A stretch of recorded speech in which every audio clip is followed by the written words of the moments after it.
আসসালামু আলাইকুম। শীতকাল চলে এসেছে এবং শীতের সময় আমরা চোখের বিভিন্ন ধরনের সমস্যায় অনেকের ভুগতে হয়। সেই শীতকালে মানে কী ধরনের সমস্যা হয় চোখের, এই ধরনের কিছু কথা আমি বলতে চাচ্ছি। শীতকালে যে জিনিসটা হচ্ছে, অনেকেই কিন্তু চোখের মধ্যে ড্রাইনেস এবং শীতকালে যে পাপড়িতে খুশকি জন্মে এবং চোখের পাপড়ির গোড়ায় গোড়ায় সাদা ক্রাস্টের মতো মনে হয় এবং অনেকের দেখা যায় চোখ খচখচ করে। এই জিনিসটা হলে দেখা যাচ্ছে রোগীরা দেখা যাচ্ছে বারবার ডাক্তারের কাছে যাচ্ছে এবং ডাক্তারের কাছে যেয়ে দেখা যাচ্ছে চিকিৎসা নিচ্ছে, বাট চোখের কিছু নিয়মকানুন মেনে না চলার কারণে এটা ওষুধের মাধ্যমে যতক্ষণ থাকা হয় তখন ভালো থাকছে, ওষুধ দেওয়া শেষ হয়ে গেলে এটা ভালো হয়ে যাচ্ছে। শীতকালে যেই কাজটা করতে হবে, যে চোখের আমাদের পাপড়ির গোড়ায় গোড়ায় অনেক সময় খুশকি হয়। আপনারা খালি খেয়াল করে দেখেন যে অনেকের কিন্তু মাথায় খুশকি হয়।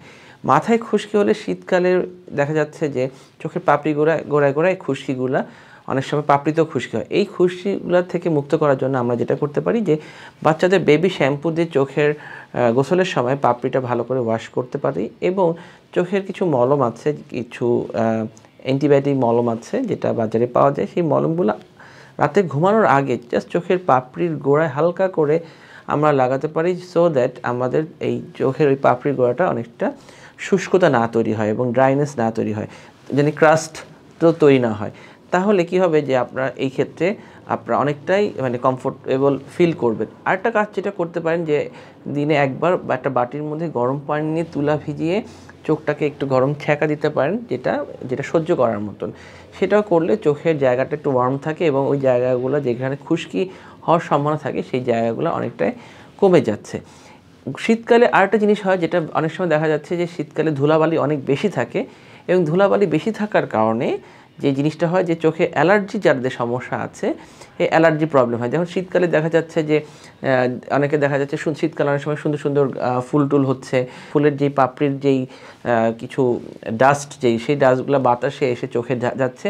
অনেকে শীতকালে যাদের অ্যাজমার প্রবলেম বেড়ে যাচ্ছে, এই অ্যাজমার সাথে সাথে চোখের অ্যালার্জির সিচুয়েশনগুলোও বাড়ছে। এই ক্ষেত্রে যারা শীতকালে এই সমস্যায় ভুগছে তারা যেটা করতে পারেন, বাইরে গেলে সানগ্লাসটা ইউজ করতে পারেন। সেই ক্ষেত্রে অনেক ধুলাবালি চোখকে প্রোটেকশন করে এবং বাইরে থেকে আসলেই চোখটাকে সুন্দর করে ওয়াশ করে ফেলবেন এবং চোখটা ওয়াশ করে ফেললে এই ধুলাবালি থেকে আপনি প্রোটেকশন করতে পারবেন। এমনকি ঘরের ভিতরে যখন রুম পরিষ্কার করা হয়, যাদের এই অ্যালার্জি প্রবলেম আছে তারা অবশ্যই ওই রুমে না থাকাটা আপনাদের জন্য অনেক ভালো, কারণ এই ধুলাবালিগুলো চোখের অ্যালার্জির কন্ডিশনটাকে বাড়িয়ে দিচ্ছে। এই ক্ষেত্রে যেটা হচ্ছে, অনেক সময় দেখা যাচ্ছে অ্যালার্জির কারণে চোখ বারবার কসলানো হচ্ছে, সেই ক্ষেত্রে বেশিক্ষণ কসলানোর কারণে চোখের কর্নিয়াটাও ইনজুরি হচ্ছে এবং কর্নিয়া ইনজুরি হয়ে দেখা যাচ্ছে চোখ লাল হয়ে যাচ্ছে, চোখ খচখচ করছে। শীতকালে আমরা দেখা যাচ্ছে যে আরেকটা জিনিস হয়, যে অনেকের ভাইরাল ইনফেকশন হয় দেখা যাচ্ছে। সেই ক্ষেত্রে আমাদের অবশ্যই খেয়াল রাখতে হবে এবং পরিষ্কার হাত ছাড়া হাত যত্রতত্র চোখে হাত দেওয়া যাবে না, কারণ চোখে হাতের মাধ্যমে চোখের কন্টামিনেশন হচ্ছে এবং এক চোখে অনেক সময় লাল হচ্ছে, অন্য চোখে পরে হচ্ছে এবং এক বাসায় হলে সকলের ইনফেকশন হচ্ছে। সেই ক্ষেত্রে আপনারা খেয়াল করবেন যে আপনার চোখে পানিটা, আপনার চোখ পরিষ্কার করে হাতটা অবশ্যই ধুয়ে নেবেন, যেন ওই ময়লা হাত অন্য জায়গায় দিয়ে, কারণ এটা ছোঁয়াচে অনেক সময় হচ্ছে। তো শীতকালে আমাদের চোখটাকে কিছু ভালো রাখার জন্য অবশ্যই এই নিয়মগুলো মেনে চললে কিছুটা হলেও আপনারা স্বস্তি পেতে পারেন। ধন্যবাদ সবাইকে।